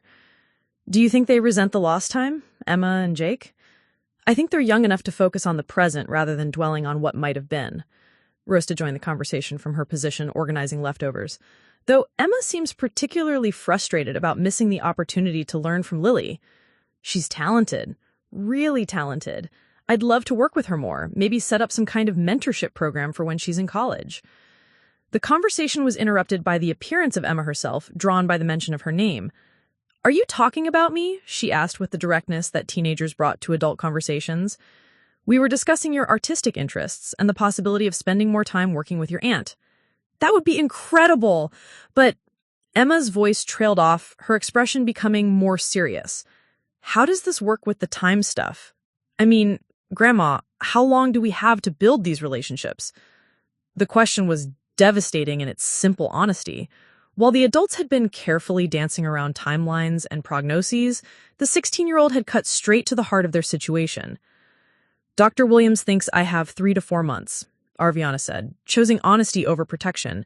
Maybe longer if the palliative care works well, maybe shorter if there are complications. "That's not very long." "No, it's not." "Then we'd better not waste any of it," Emma said with a determined practicality that seemed to be a family trait. The next morning brought rain and the complicated logistics of 7 people sharing 2 bathrooms and limited hot water. But there was something deeply satisfying about the domestic chaos: wet towels draped over chairs, teenagers sprawled across the living room floor, coffee brewing in shifts to accommodate different wake-up times. Arviana found herself observing the easy intimacy between Lily and Rosa with fascination and regret. 24 years of shared life had created a partnership that functioned with remarkable efficiency. Wordless communication about household tasks, complementary approaches to problem-solving, the kind of deep compatibility that came from choosing each other every day for decades. "You've built something beautiful together," she said to Rosa as they prepared breakfast while the others showered. "Thank you. It hasn't always been easy, but it's been worth it. I'm sorry I missed so much of it, the important milestones, the celebrations, the challenges you faced together. There will be new milestones, different ones, but still meaningful." The weekend passed quickly, filled with the kind of intensive relationship building that usually happened over months or years. David and Arviana had long conversations about her medical care, her financial arrangements, her wishes for end-of-life decisions. Sarah shared stories about her work as a nurse, offering both professional and personal perspectives on terminal illness and family dynamics. Emma shadowed Lily constantly, absorbing everything she could about the art world, the business of galleries, the balance between commercial viability and artistic integrity. Jake, initially less certain about his place in this artistic environment, found connection through his environmental interests. Many of the artists in the gallery worked with themes of sustainability and climate change. "I want to stay longer," Emma announced on Sunday morning as they prepared for departure. "Can I come back next weekend?" "School," David reminded her. "I could miss a few days. This is more important than AP art history." "Let's see how this week goes," Sarah said diplomatically. "But yes, we want to spend as much time possible together." The farewells were difficult, loaded with the awareness that every goodbye might be the last, but there was also something hopeful about the promises to return, the plans being made, the relationships that had been initiated and would continue to develop. "Thank you," David said to Lily as he hugged his sister goodbye, "for taking care of her, for giving us this time together. Thank you for bringing the kids. They're amazing, and I can't believe I almost missed knowing them entirely. After the others left, the house felt different, quieter, but also more intimate. The three women who remained settled into the rhythm of daily life with the careful attention that terminal illness demanded. Arviana's energy was visibly declining, the weekend's activities having taken a toll that she couldn't quite hide. I think it's time to call Dr. Williams, Rosa said, as they watched Arviana struggle with fatigue that seemed deeper than simple tiredness. We need to establish better pain management, maybe arrange for some home health support. I don't want to be an invalid, Arviana protested. You're not an invalid. You're someone with a serious illness who needs appropriate medical care. Lily's voice carried the gentle firmness that probably made her an effective businesswoman. Accepting help isn't the same as giving up. Your father hated admitting he needed assistance. Dad was stubborn about a lot of things. That doesn't mean we have to repeat his mistakes. The conversation led to a series of phone calls to Dr. Williams in San Francisco, to oncologists in Portland, to insurance companies and home health agencies.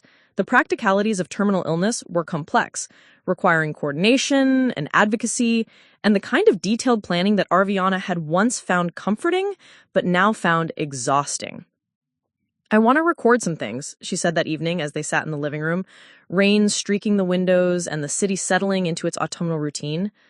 Messages for the kids, thoughts about the family, things I want you both to remember. We can set that up, video, audio, whatever format feels right to you. And I want to work on some kind of memory project with you, Lily, something that combines our family history with your artistic vision. I'd love that. What did you have in mind? I'm not sure yet. Something that tells the story of our family, the mistakes, the estrangement, the reconciliation, something that might help other families avoid the kind of time loss we experienced. The idea felt ambitious and necessary, a way to create meaning from tragedy, to transform 20 years of separation into something that might help others avoid similar heartbreak. We'll figure it out together, Lily said. We have time. The phrase carried weight beyond its simple meaning. They had time. Not as much as they'd like, not enough to undo all the damage, but enough to create something new and meaningful from the ashes of what had been broken. As Arviana prepared for bed that night, she looked around the guest room that had become her sanctuary. Photos from the weekend sat on the nightstand. Images of 3 generations gathered around the dinner table, Emma studying a piece of art with intense concentration, Jake laughing at something that David had said. The beginnings of a visual record of family reunion, of time reclaimed despite the circumstances. Tomorrow would bring more conversations, more planning, more of the careful balance between hope and acceptance that terminal illness demanded. But tonight she fell asleep in a house full of people who loved her, surrounded by the kind of family warmth she'd been missing for 20 years. The bridge between past and present wasn't fully built yet, but the foundation was solid, supported by love that had survived estrangement and truth that had finally found its voice. October brought Portland's full embrace of autumn, maple leaves scattered across sidewalks like scattered jewels, the air crisp enough to require sweaters, and a quality of light that photographers spent careers trying to capture. Arviana had been living with Lily and Rosa for 3 weeks, and the rhythm of domestic life had become both comfort and revelation. Her morning routine now began at 6:30 with medication carefully organized in a weekly pill dispenser that Rosa had purchased, followed by tea in the kitchen while watching the city wake up through windows that overlooked a small garden. Lily usually joined her by 7, the two of them sharing quiet conversation before the day's demands took precedence. "How was the night?" Rosa asked, pressing a kiss to Lily's forehead before settling into the third chair. "Better. The heating pad helped with the back pain, and she slept for 5:30. They were talking about her in the third person, Arviana realized, the way families did when someone's health became a shared concern requiring constant monitoring and adjustment. It should have been irritating, but instead she found it oddly comforting, evidence that she'd been absorbed into their daily care and consideration. "James Kim is coming up this afternoon," she said, redirecting the conversation toward business matters. "We need to finalize the estate planning, and there are some specific provisions I want to discuss with both of you." "About the gallery?" Lily asked. "Among other things." Arviana had been working with James to restructure her will, creating a complex document that addressed not just financial assets, but the more complicated questions of legacy and family responsibility. "I want to make sure the financial support continues after I'm gone, but in a way that doesn't recreate the problems we had with the anonymous donations." "Mom, you don't need to—" Yes, I do. I have resources that can help secure your future and the gallery's future, but I want to do it openly this time, with your full knowledge and input. The estate planning session that afternoon proved to be more emotional than any of them had anticipated. James Kem arrived with his usual diplomatic efficiency, but even his professional composure seemed shaken by the weight of planning for a client's death while that client sat actively participating in the process. The primary bequest to Lily is straightforward, he explained as they gathered around the dining room table, documents spread between coffee cups and the remnants of lunch. The house in San Francisco, the investment portfolio, and a specific endowment for the gallery that should provide long-term operating support. How much? Lily asked quietly. Enough to purchase your building outright and establish a fund that should cover basic operating expenses for the foreseeable future. James consulted his notes. Approximately $800,000 total. The number settled into the room like a physical presence. Lily stared at the documents as if they might disappear if she looked away. Mom, that's too much.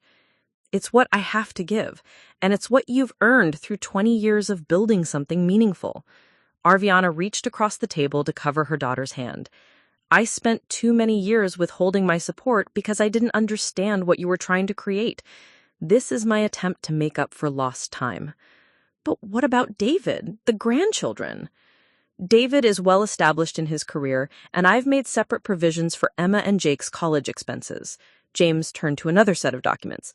There's also a specific fund for Emma's artistic education, should she choose to pursue that path. She'll be thrilled, Rosa said. That girl has been researching art programs since your visit. Which brings me to another provision, Arviana said. I want to establish a scholarship fund through the gallery, support for young artists who are trying to balance creative work with financial reality. Something that honors what Lily has built while helping the next generation avoid some of the struggles she faced.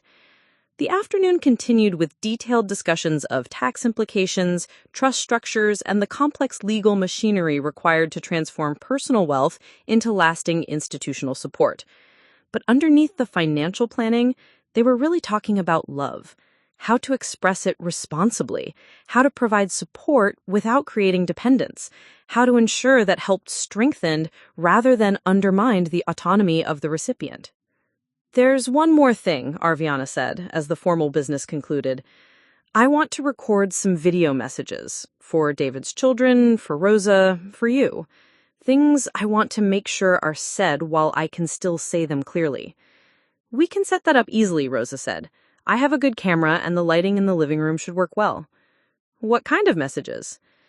Practical things, family history they should know, but also... Arviana paused, trying to articulate something that felt essential but difficult to define. I want to tell them what I've learned about love and pride and the terrible cost of letting fear make your decisions for you. The recording sessions began the next evening, after Arviana had spent a day rest and reflection. She'd written notes, but decided to speak extemporaneously, trusting that authenticity would be more valuable than polished preparation. Emma, she said, looking directly into the camera while Lily operated the equipment with professional competence, I want you to know that having an artistic soul is a gift, not a burden. I was wrong to think that creativity and security couldn't coexist. Your aunt has proven that passion and pragmatism can work together beautifully. She paused, gathering her thoughts. I also want you to know that family support comes in many forms. Sometimes the most loving thing a parent can do is get out of their child's way and trust them to find their own path. I wish I had learned that lesson 20 years sooner. The message for David focused on environmental responsibility and the courage required to tackle problems that seemed overwhelming. Your generation faces challenges that mine created or ignored, but you also have tools and knowledge that we never had. Don't let the magnitude of the problems paralyze you.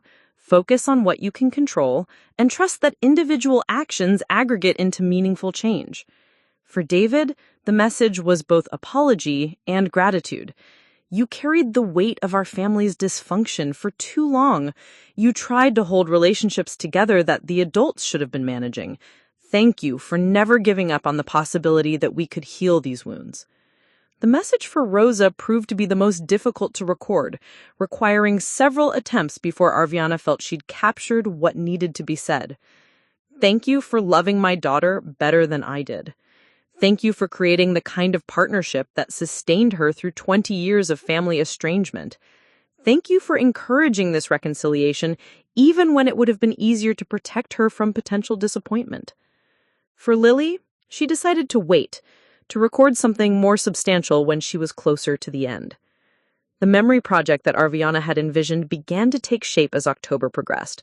Working with Lily's artistic vision, they created a visual narrative that combined family photographs with contemporary documentation of their reconciliation. It became a meditation on time and forgiveness, loss and recovery, the ways that love could survive even the most destructive mistakes. I want to include the angry parts too, Lily said as they worked together in her home studio, a converted bedroom that served as both creative space and business office. Won't that be painful for people to see? Healing is painful. Pretending that reconciliation is easy doesn't help families who are struggling with similar issues. Lily arranged photographs from Arviana's albums alongside recent images from their reunion. If we're going to tell this story, it needs to be honest about how hard it is to rebuild trust. The project evolved into something larger than either of them had initially imagined, a multimedia installation that could be exhibited at the gallery, perhaps toured to other venues, potentially developed into a book or documentary. It became a way to transform personal tragedy into something that might help other families avoid similar heartbreak. We should include other people too, Arviana suggested during one of their working sessions. Families who've navigated estrangement, therapists who work with these issues, researchers who study family dynamics. You're thinking big, Rosa observed from the doorway where she'd been watching their collaboration with obvious delight. Why not? We have something important to say about forgiveness and the cost of pride. If we can help even one family avoid 20 years of silence, Arviana trailed off. Struck by the irony that her terminal illness had given her a platform for advocacy she never sought while healthy. David visited again the following weekend, this time bringing Emma alone. Jake had a soccer tournament, and Sarah was covering extra shifts at the hospital. The one-on-one time with her granddaughter proved revelatory for Arviana, offering insights into the young woman's personality and aspirations that group dynamics had obscured. Tell me about your art teacher, Arviana said, as she and Emma sat in the gallery after hours, surrounded by work that represents decades of Lily's curatorial vision. Miss Patterson is amazing. She pushes us to think about art as communication, not just self-expression. She says the best artists are the ones who can make other people feel something, who can bridge the gap between their inner world and everyone else's experience. That sounds like what your aunt does with the gallery. Exactly. Aunt Lily doesn't just show art, she creates conversations between artists and audiences, between different ways of seeing the world. I want to learn how to do that too. What do your parents think about your artistic ambitions? They're supportive, but I think they're also scared. They don't want me to struggle the way Aunt Lily did, especially in the beginning. What would help them feel more confident about your choices? Emma considered the question with the seriousness that seemed to characterize her approach to everything. Seeing that it's possible to make a living as an artist without sacrificing everything else. Understanding that creativity can be practical, too. Your aunt could teach you that. I know. That's what makes this so frustrating. I have this incredible resource right here in my family, but we've missed so much time. The regret in Emma's voice was heartbreaking. A reminder that the consequences of family estrangement extended beyond the primary relationship to affect entire networks of potential connection. Time isn't just about quantity, Arviana said carefully. Sometimes intensive connection over a shorter period can be more meaningful than casual contact over years. Do you really believe that? Or are you just trying to make me feel better? The directness of the question was both challenging and refreshing. Both, Arviana admitted. I am trying to make you feel better, but I also think it's true. The relationship you're building with your aunt right now is deeper and more intentional than many family relationships that develop over decades. Because the time pressure makes everything more concentrated? Partly, but also because you're both approaching it with such intention, such awareness of how precious these connections are. Emma nodded slowly, then turned back to the artwork surrounding them. Will you help me understand her work better? I mean, not just the business side, but the artistic vision, the way she sees things. I'm learning to see it myself, Arviana said. But yes, let's learn together. They spent the evening moving through the gallery space, with Arviana sharing what she'd learned about Lily's curatorial philosophy, while Emma offered her own insights as someone trained in formal art analysis. The conversation became a three-way dialogue between generations, each perspective illuminating aspects that the others might have missed. She takes risks that most commercial galleries wouldn't take, observed Emma as they stood before a particularly challenging installation. But she does it in a way that invites people in rather than alienating them. How do you see the difference? The way she arranges the space, the artists she pairs together, the information she provides. She's not just dumping difficult art on people and expecting them to figure it out. She's creating a path for understanding. That sounds like teaching. It is teaching. That's what makes her special. She's not just a businesswoman or just an art lover. She's an educator who uses the gallery as her classroom. The insight was profound, helping Arviana understand another dimension of what Lily had created. Not just a commercial enterprise or even a cultural institution, but an educational space where people could expand their understanding of what art could be and do.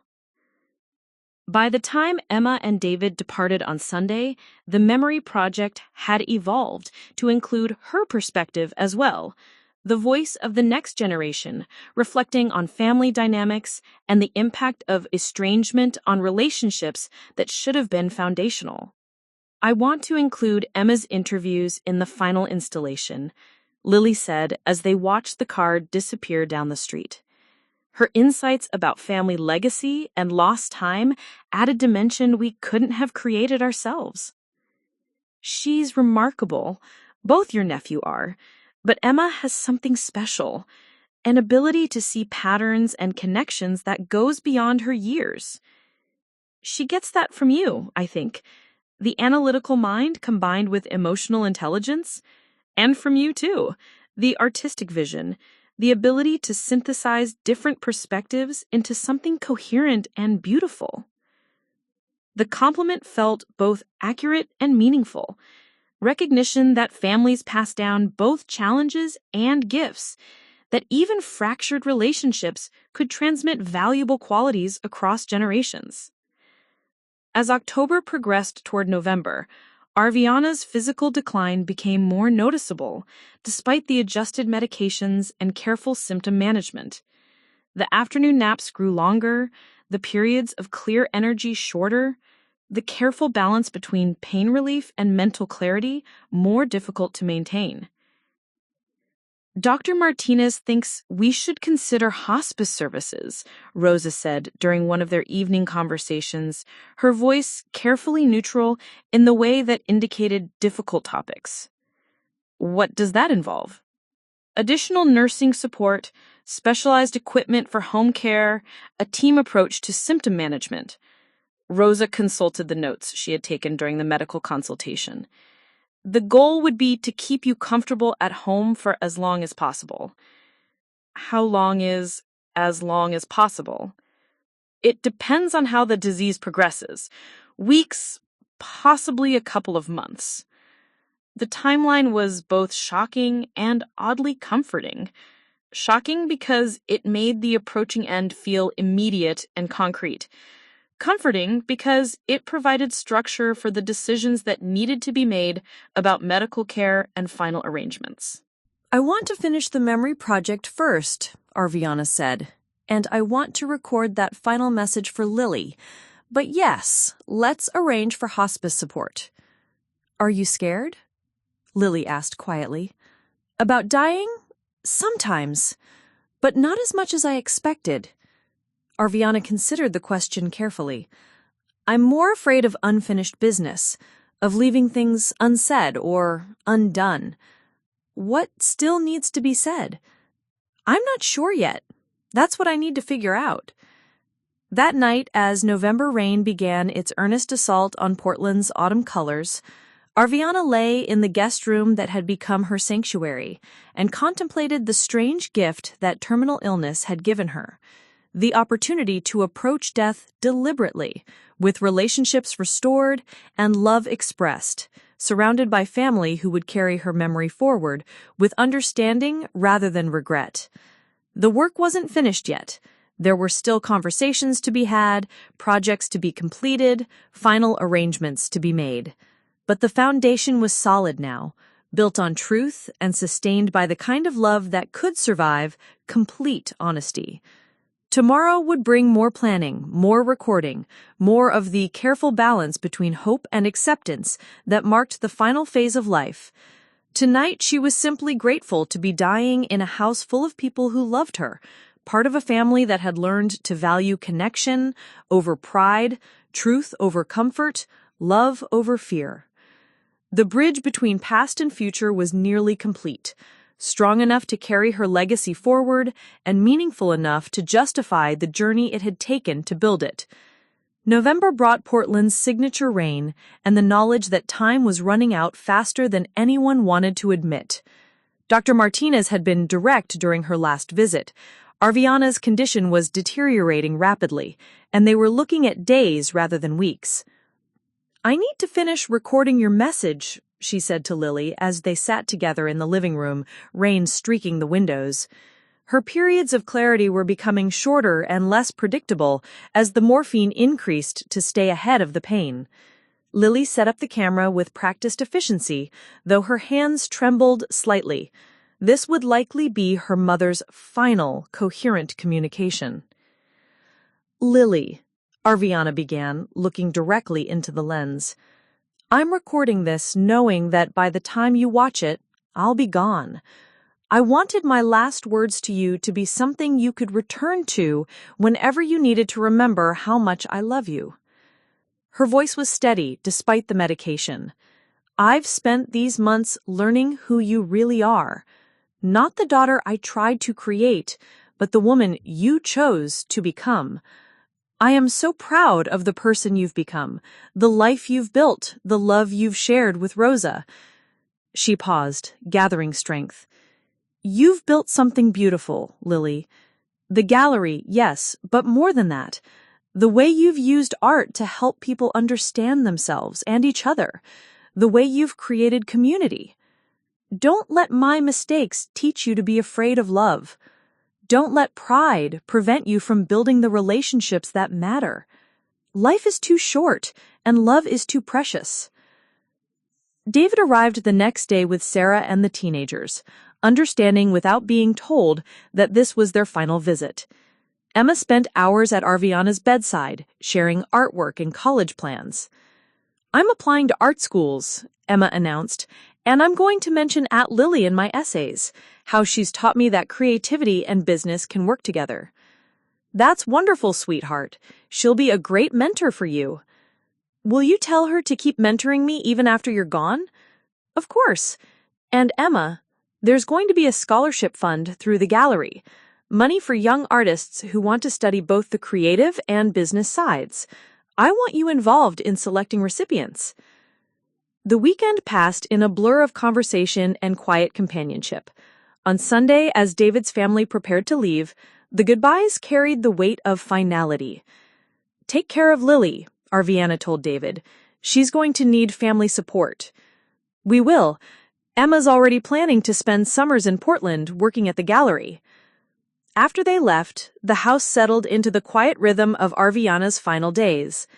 During the clear moments, conversations were remarkable for their depth. Lily talked about plans for the gallery's future, the ways she wanted to expand the scholarship program that would honor her mother's memory. I want to exhibit the Memory Project, turn it into a show about family estrangement and reconciliation, maybe tour it to other cities. Your father would love that. He always believed personal experience should help others. Elena visited regularly, sharing updates from the gallery. Watching you and Lily rebuild your relationship has given me hope, she told Arviana. My parents and I went through rough patches too. The alternative to difficult conversations is worse, Arviana replied. 20 years of silence is too high a price to pay.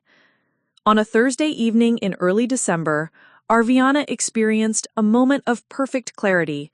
The pain was manageable, her mind sharp, and her loved ones gathered around her bed. She said, her voice stronger than it had been in days, I need to tell you all something. Thank you. Thank you for letting me die as part of a family rather than alone. Thank you for taking the risk of loving me again after I hurt you so badly. Thank you for fighting to come back to us, Lily replied through tears. Thank you for being brave enough to tell the truth. That night, Arviana slept peacefully, her breathing gradually slowing. She passed away just before dawn on December 8th, with Lily holding one hand and Rosa holding the other. The process was quiet, peaceful. One moment breathing slowly, the next simply still. The funeral brought together the community Arviana had only recently discovered. Artists from the gallery, David's colleagues, neighbors, young people whose careers had been touched by the scholarship program. Emma read from one of the video messages. My grandmother taught me that it's never too late to tell the truth. Never too late to choose love over pride. 6 months later, the gallery exhibition of their Memory Project opened to crowds larger than anyone anticipated. The installation told their story with unflinching honesty. The cost of fear-based decisions, the courage required to rebuild after devastation. This isn't a happy story, Lily explained to visitors. It's about the terrible cost of letting fear make decisions and the courage to rebuild after devastation. Families traveled from other cities to see it. An elderly man drove from Vancouver to tell Lily the exhibition had inspired him to reach out to a son he hadn't spoken to in 15 years. 2 years later, Lily discovered a final letter hidden in a photo album, addressed, For Lily, to be opened when you miss me most. My dearest Lily, if you're reading this, I'm gone, and you're feeling the weight of missing someone you lost but found just in time. I hope the grief is mixed with gratitude. I've learned that love doesn't require perfection. It requires presence. I wasn't present for 20 years of your life, but I was completely present for the last few months, and perhaps that's enough. Don't let my mistakes teach you to be afraid of difficult conversations. When you disagree with someone you love, engage with them. Fight for the relationship, not against the person. You have built a beautiful life, and I am grateful to have witnessed even a small part of it. A smaller envelope was attached. For your future daughter, when she needs to understand that families can heal. The gallery thrived, the scholarship program grew, the Memory Project continued touring. Emma returned each summer, bringing fresh energy to the community. David visited regularly, no longer carrying the weight of being the only bridge between fractured family members. Late at night, when the gallery was quiet, Lily sometimes felt her mother's presence most strongly, not as a ghost, but as a continuing influence on the choices she made, the love she offered without conditions. The call that had changed everything had created more than reconciliation.